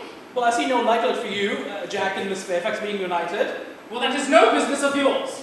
Well, I wouldn't talk about it if it was my business. It's very vulgar to talk about one's business. Only people like stockbrokers do that, and maybe did about it. How you can sit there, calmly eating muffins while we are in this horrible trouble, I can't make out. You seem to me to be perfectly heartless. Well, I can't eat muffins in an agitated manner. The water will get all my cuffs. If one must eat muffins, one must do so calmly. Besides, I'm particularly fond of muffins. I say it is perfectly heartless that you're eating muffins at all under the circumstances. Well, when I'm in trouble, eating is the only thing that consoles me. Indeed, when I'm in great trouble, as anyone who knows me intimately will tell you, I refuse everything except food and drink. At the present moment, I'm eating muffins because I'm unhappy. Well, God, I'm particularly fond of muffins. Well, that is no reason why you should be eating them all in that greedy way. Well, you always should have some tea cake. I don't like tea cake. Good heavens, I suppose a man may eat his own muffins in his own garden. Why, you said it's particularly heartless to eat muffins. I said it was particularly heartless of you under the circumstances. That is a very different thing. Well, that may be, but muffins are all the same. Algie, I wish to goodness you would go. You can't possibly ask me to leave without having some dinner. That's absurd. Anyone should have their dinner. The only people who don't are vegetarians and people like that. Besides, I made an appointment with Dr. Chausable at 5:45 to be renamed Earnest. My dear fellow, the sooner you give up on that nonsense, the better. I made arrangements this morning with Dr. Chausable to be renamed myself at 5:30, and I naturally will take the name of Ernest. Gwendolyn would wish it.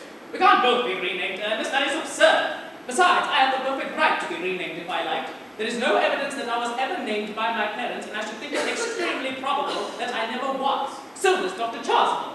Your case is very different. You have been named already. Yes, but nobody named me in years.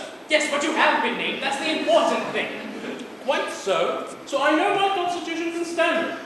If you're not quite sure about you ever being named, then I dare say it's quite dangerous venturing on it now. It might make you unwell.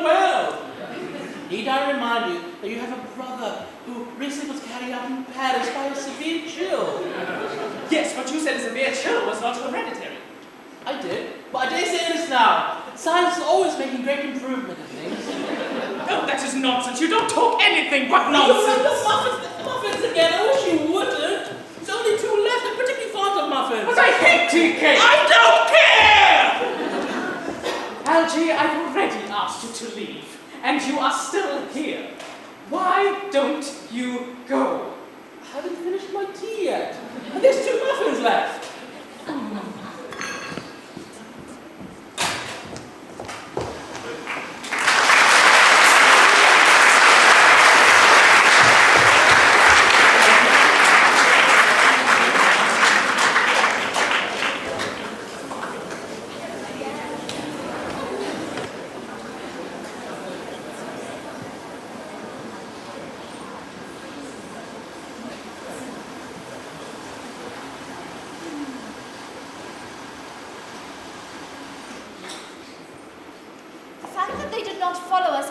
Into the house, as anyone else would have done, seems to me to show that they have some sense of shame left.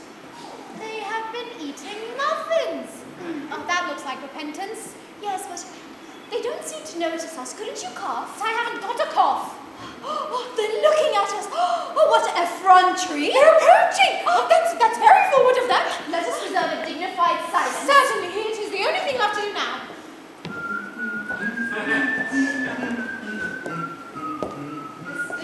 Silence seems to produce an unpleasant effect. A most distasteful one, but we will not be the first to speak. Certainly not. Mr. White, I have something very particular to ask of you. Much depends on your reply. Gwendolyn, your common sense is invaluable.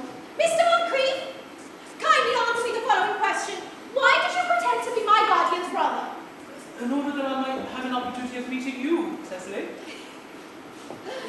That certainly seems like a satisfactory explanation, does it not? Yes, we can believe him, dear. I don't, but that does not affect the wonderful beauty of his answer. True. In matters of grave importance, style, not sincerity, is the important thing. Mr. Worthing, what explanation can you give me for pretending to have a brother? Is it that you may have the opportunity of coming up to town to see me as often as possible?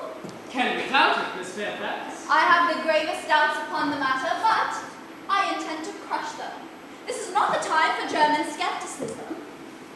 Their answers seem to be quite satisfactory, especially Mr. Worthing's that has the stamp of truth upon it. I am more than content with what Mr. Moncrieff has said. His voice alone seems to inspire one with absolute credulity. Then you think we should forgive him? Yes. I mean, no, true! I'd forgotten. There are principles at stake and one must not surrender. Which one of us should tell them the task is not a simple one? Could we not both speak at the same time? A brilliant idea. I almost always speak at the same time as others. Would you take the time from me? Certainly. Your Christian names are still an insuperable barrier, that is all. Our Christian names? Is that all? Well, we are going to be renamed this afternoon. For my sake? You are prepared to do such a terrible thing? I am. Oh, to please me, you are ready to face this fearful ordeal? I am. Oh, how absurd to talk about the equality between men and women. When questions of self-sacrifice are concerned, men are infinitely beyond us. We are. They have moments of physical courage of which we women know absolutely nothing. Oh, darling. Darling. Gwendolyn! Lady Bracknell! Good heavens! What does this mean? Merely that I'm engaged to be married to Mr. Worthing, Mamma. Come here! Come here! Sit down! Sit down immediately! Hesitation of any kind is a sign of mental decay in the young and physical weakness in the old. Apprise, sir, of my daughter's sudden flight by her trusty maid, whose confidence I purchased by means of a small coin. I followed her at once in a luggage train.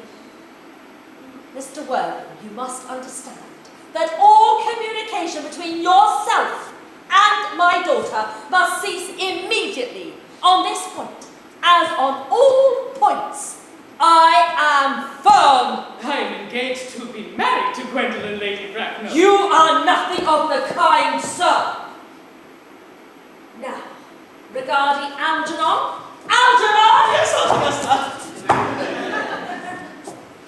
Algernon, may I ask you if it is in this house that your invalid friend, Mr. Bunbury, resides? Bunbury, he's not here at present. In fact, Bunbury's dead.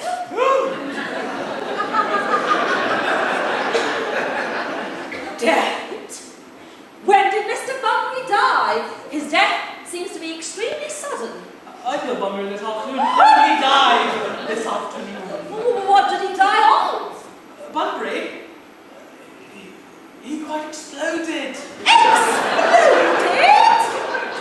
Was he the victim of some kind of revolutionary outrage? I had no idea that Mr. Bunbury was involved in social legislation. Dear Augusta, I mean he was found out. The doctors found out Bunbury could not live.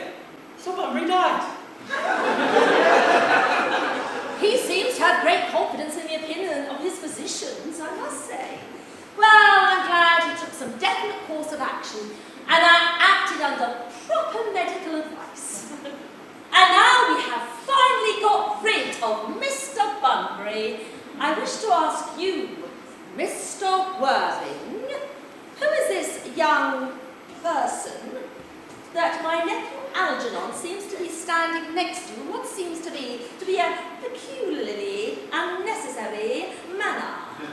That lady is Miss Cecily Cardew, my ward. I'm engaged to marry Cecily, Aunt Augusta. I beg your pardon? Mr. Moncrieff and I are engaged to be married, Lady Bracknell. I don't know whether there's anything peculiarly exciting in the air in this particular part of Hertfordshire, but the number of engagements that go on seem to be above the proper average the statistics have laid down for our guidance. I think a preliminary investigation is required on my behalf.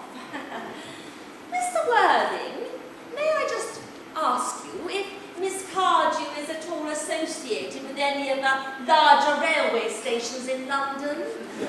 I merely require information. Until yesterday, I had no idea that any families or persons had an origin with a terminus. Miss Cardew is the granddaughter of the late Mr. Thomas Cardew, of 149 Belgrave Square, SW, Gervais Park, Dorking, Surrey, and the Sporran Fifeshire, NB. Well, that's not unsatisfactory. Readdress always inspires confidence, even in tradesmen. But how can I be sure of their authenticity? I have carefully preserved the court guides of the period. They are open to your inspection, Lady Bracknell. Oh, I've known serious errors in those publications. Miss Cardew's family solicitors are Mrs. Markby, Markby, and Markby. Markby, and Markby? Oh, a firm at the very top of their profession. Indeed, I have heard that one of the Mr. Markbys is occasionally seen out at dinner parties. So far, I am satisfied. How very kind of you, Lady Bracknell.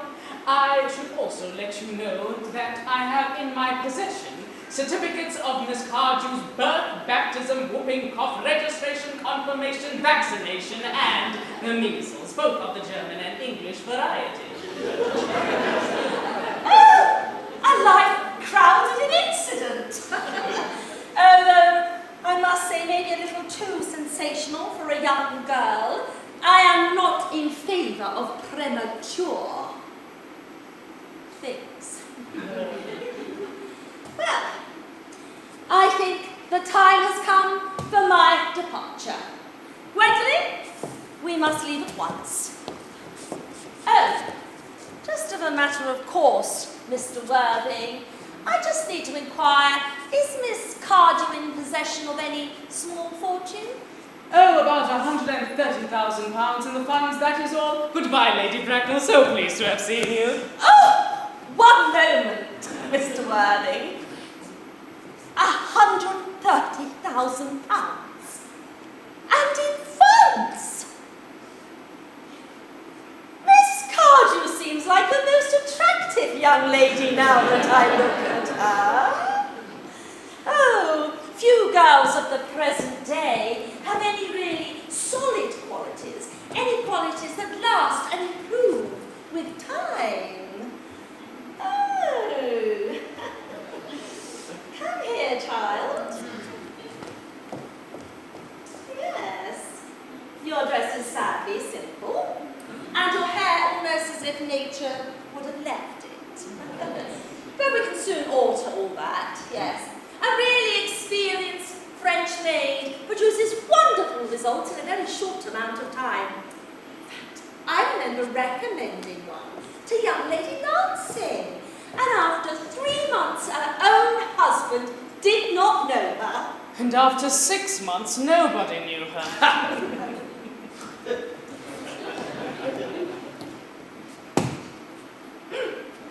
Turn around, sweet child. No, the side view is what I want. Side view. Just as I thought. There are distinct possibilities in your profile. 2 things lacking in our age are the want of principle and the want of profile. Your chin a little high, dear. Style largely depends on where the chin is worn. They are worn very high, just at present. Algernon? Yes, Aunt Augusta. There are distinct social possibilities in Miss Cardew's profile. Well, Cecily is the sweetest, dearest, prettiest girl I have ever known. And I don't care 2 pence about social possibilities. Algernon, never speak disrespectfully of society. Only people who can't get in it do that. Well, I think I must give my consent. Thank you, Aunt Augusta. You may take my hand, Cecily. Thank you. And you may also call me Aunt Augusta for the future. Thank you, Aunt Augusta. Well, I think the marriage had better take place very soon. Thank you, Aunt Augusta. Thank you, Aunt Augusta. Frankly, I am not in favour of long engagements. It gives people far too much time to find out each other's character before marriage. Excuse me for interrupting you, Lady Bracknell, but this engagement is quite out of the question. I am Miss Cardew's guardian, and she cannot legally marry without my consent until she comes of age. That consent I absolutely decline to give. On what grounds, may I ask? Algernon is an extremely, I might almost say, ostentatiously eligible young man. He has nothing, but he looks everything. What more could you possibly want? It pains me very much, Lady Bracknell, to have to speak frankly to you about your nephew, but the fact is I do not at all approve of his moral character. I suspect him of being untruthful. Untruthful? My nephew Algernon? Impossible! He went to Oxford! I'm afraid there can be no possible doubt about the matter. This afternoon, during my temporary absence into London on an important question of romance, he obtained admission into my household by the false pretense of being my brother. Under an assumed name he ate, I've just been informed by my butler, my entire platter of cucumber sandwiches I was specially reserving for myself. Continuing his disgraceful deception, he then succeeded in the afternoon course in alienating the affections of my only ward. He subsequently stayed to tea and devoured every single muffin. And what makes his conduct all the more heartless is that he was perfectly well aware from the start that I have no brother, that I've never had a brother, and that I don't intend to have a brother, not even of any kind. I distinctly told him so myself yesterday afternoon. After careful consideration, Mr. Worthing, I have decided to entirely overlook my nephew's conduct to you. How very generous of you, Lady Bracknell, but my own decision, however, is quite unalterable. I decline to give my consent. Dear child, come here. How old are you? Well, I'm only really 18, but I've been to 20 at evening parties. You are quite right to make some slight alteration. In fact, a woman should never be quite accurate about her age. It looks so calculating. So 18 but omitting to 20 at dinner parties. Well, you will soon be of age. So I don't actually think that your guardian's consent is actually anything we should be concerned about. Pray excuse me for interrupting you again, Lady Bracknell, but I think it is only fair to let you know that according to her grandfather's will, Miss Cardew does not legally come of age till she is 35. Well, I don't think that's any grave error. I mean, 35 is a very attractive age for a woman. London society is full of women who, of their own free choice, have decided to remain 35 for years.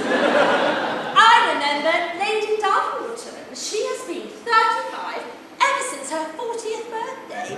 And that was many, many, many years ago now. I don't see any reason why young Cecily shouldn't be even more attractive at that age than she is right now. And of course, there will be a large accumulation of property. Algie, could you wait for me till I was 35? Of course, Cecily, you know I could. Yes, I felt it instinctively. But I couldn't wait all that time. I hate waiting, even 5 minutes for anybody. It always makes me rather cross. I am not punctual myself, I know. But I do like punctuality in others. And waiting, even to be married, is quite out of the question. Then what is to be done, dear Cecily? I don't know, Mr. Moncrieff. Mr. Worthing, as Miss Cardew clearly states that she cannot possibly wait until she is 35, I think shows a somewhat impulsive nature. I beg you to reconsider your decision. But, my dear Lady Bracknell, this matter is entirely in your own hands. The moment you consent to my marriage to Gwendolyn, I will most gladly allow your nephew to form an alliance with my ward. Sir, you must realize that what you ask me is completely out of the question. Then a passionate celibacy is all that any of us can look forward to. That is not the destiny I propose for Gwendolyn. Algernon, of course, can decide for himself. The time has come. We have missed 5 trains already. To miss 6 might cause some comment on the platform. All right, come along. Everything is now ready for the renaming ceremony. A renaming ceremony? Is that not for infants, Doctor? Is that not somewhat premature? Well, both these gentlemen have expressed a desire for immediate renaming. At their ages? It's gross and irreligious. Algernon, I refuse to let you change your name.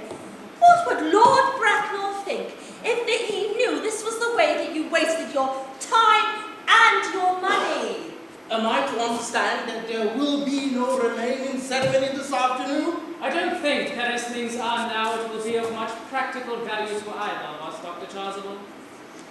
Well, I am grieved to hear such sentiments from you, Mr. Worthing.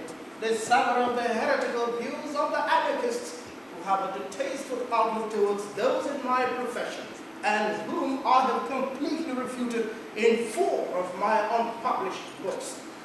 However, as your present mood seems to be that peculiarly secular, I'll return to the registration office at once. Indeed, I've been informed that in the last hour and a half, Miss Prism has been waiting for me there. Miss Prism? Did I hear you mention a Miss Prism? cultivated of ladies and a true picture of respectability. Doctor, can I ask you, what position does this lady hold in your household? Well, I am on my way to join her. Is she a woman of repellent nature with loosely connected with education? Like I said, she is the most cultivated of ladies and a true picture of respectability. Well, she's clearly the same person. I think I need to see Miss Prism immediately. Let her be sent for. She approaches. She's not. I heard you wanted to see me in the registry, dear doctor. I've been waiting for you there for an hour and 3/4. Prism! Miss Prism! Come here!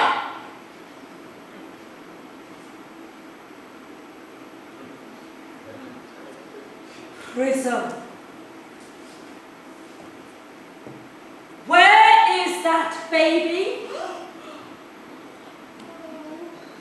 28 years ago, Miss Prism, you left Lord Bracknell's house, 104 Upper Grosvenor Street, in charge of a perambulator containing a baby of the male variety. You never returned. A few weeks later, after intense investigations by the Metropolitan Police, the perambulator was found at midnight in a remote corner of Bayswater. Inside the perambulator was a novel, a 3-part novel, full of unusually revolting sentimentality. But the baby was not there. Prism! Where was that baby? Oh, Lady Bracknell, I regret with shame I do not know. I only wish that I did. On the morning of the day in question, a day that will be forever branded on my memory, I went as usual to take out the baby in its pram, and I also had with me a rather large and roomy handbag in which I had intended to place a work of fiction that I'd worked on in my few and occupied hours. In a case of mental abstraction for which I can never forgive myself, I put the manuscript in the pram and the baby in the handbag. Oh! But where did you deposit the handbag? Oh, don't ask me, Mr. Worthing. Miss Prism, this is a matter of no small importance to me. I insist on knowing exactly where you deposited the handbag that contained that infant. I put it in the cloakroom of one of the larger railway stations in London. What railway station? Victoria. Oh. Right in line. I must retire to my room for a moment. Gwendolyn, wait for me here. If you're not too long, I will wait for you all my life. Lady Bracknell, what do you think this means? I daren't even suspect Dr. Chausable. I need hardly tell you that in families of high society, unexpected coincidences are not supposed to happen. It's hardly the done thing. Uncle Jackson, strangely agitated. It's extremely noisy. It sounds as if he's having an argument with someone. I hate arguments of any kind. They're always vulgar and often convincing. The noise has stopped. Oh, I wish he would come to some conclusion. Oh, the suspense is terrible. Oh, I wish it would last. Miss Prism, is this the handbag you're referring to? Examine it carefully before you speak. The happiness of more than one life depends on your answer. It seems to be mine. Yes. Here's the injury that happened in happier and younger times. Yes.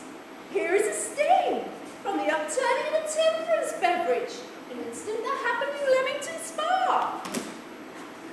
And here on the lock are my initials.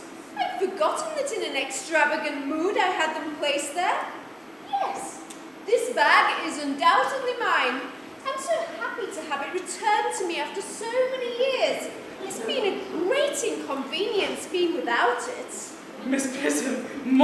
been restored to you than this handbag. I was the baby you placed in it. You? Yes, Mother. Oh, Mr. Worthing, I'm unmarried. Unmarried? Well, I don't deny that is a very serious blow. After all, who has the right to cast a stone to one who has suffered? Can't repentance wipe away an act of folly? Mother, I forgive you. Oh, Mr. Worthing, there's been some error. There is a woman who can say who you really are. Lady Bracknell, I hate to seem inquisitive, but could you kindly inform me who I am? I am afraid the news I have to tell you will not altogether please you. You are the son of my poor sister, Mrs. Moncrieff, and consequently, Algernon's elder brother.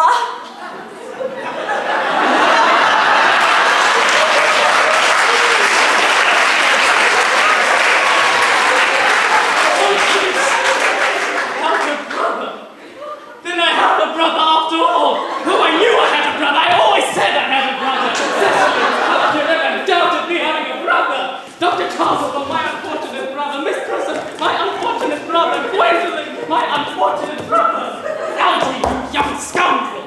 You will have to treat me with more respect in the future. You have never behaved to me like a brother in all of your life. Well, not till today, old boy. I admit I tried my best, though I was out of practice.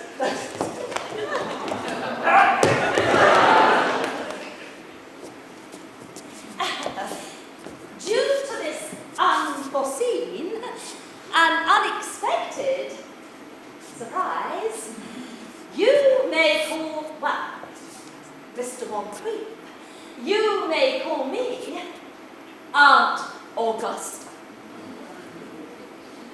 Mr. Moncrieff, I regret all the inconveniences that I caused you in your infancy. I regret I must resign from your household. This suggestion is absurd, Miss Prism. I won't hear it. Oh, it's my duty to leave. I've done really nothing to teach dear Cecily, and I fear in the difficult accomplishment of getting married, my sweet and clever pupil has far outstripped her teacher. Miss Prism, I've come to the conclusion. I've come to the conclusion. May I have the honor of asking for your hand? Oh, Cecily, darling. My dearest Algernon! Oh my gosh! Wait, what is your name? Who are you now that you become someone else, Mr. Moncrieff? Good heavens, I'd quite forgotten that point. I suppose that your decision on the subject of my name was quite impractical. I never change, except in my affections. Oh, what a noble thing do you have? Then the question had better be answered at once. Lady Bracknell, a moment. I mean, Aunt Augusta. At the time when Miss Prism had placed me in the handbag, had I been given a name already? Oh, every luxury that money could buy, including a lavish naming ceremony, was bestowed upon you by your loving and doting parents. Then I was given a name. That is settled. Now, what name was I given? Let me know the worst. Well, being the eldest son, you were naturally named after your father.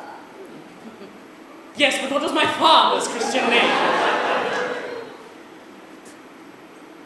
Do you know what? Now I come to think of it, I can't actually remember what the general's name was. I no doubt that he did have one, yes.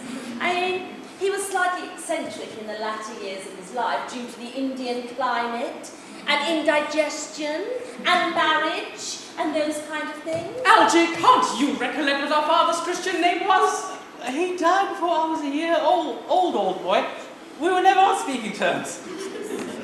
His name would appear in the army list of the period, I suppose, Aunt Augusta? Oh, well, I mean, he was essentially a man of peace, except in his domestic life. But I've no doubt that his name will appear in the directories. The army list of the last 40 years are all here. This delightful Bracknell should have been my constant study.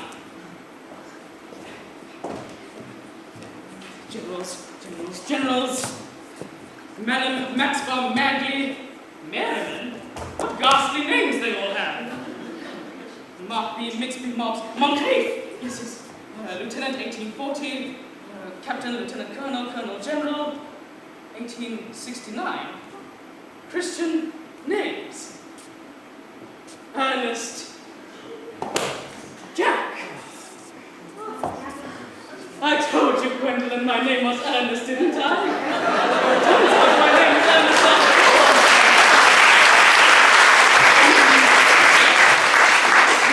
Naturally Ernest. Now that I think of it, the General's name was Ernest. I knew I had a particular reason for disliking that name. Oh, Ernest! Ah, my own Ernest! Oh, I knew from the first that you could have no other name. Gwendolyn, it is a terrible thing for a man to all of a sudden, that all of his life he has been speaking nothing but the truth. Can you forgive me? Oh, of course I can. My own one. Letitia. At last! Cecily. At last! Gwendolyn, at last. My nephew, you seem to be displaying signs of triviality. On the contrary, Aunt Augusta, I have now realized for the first time in my life the vital importance of being earnest.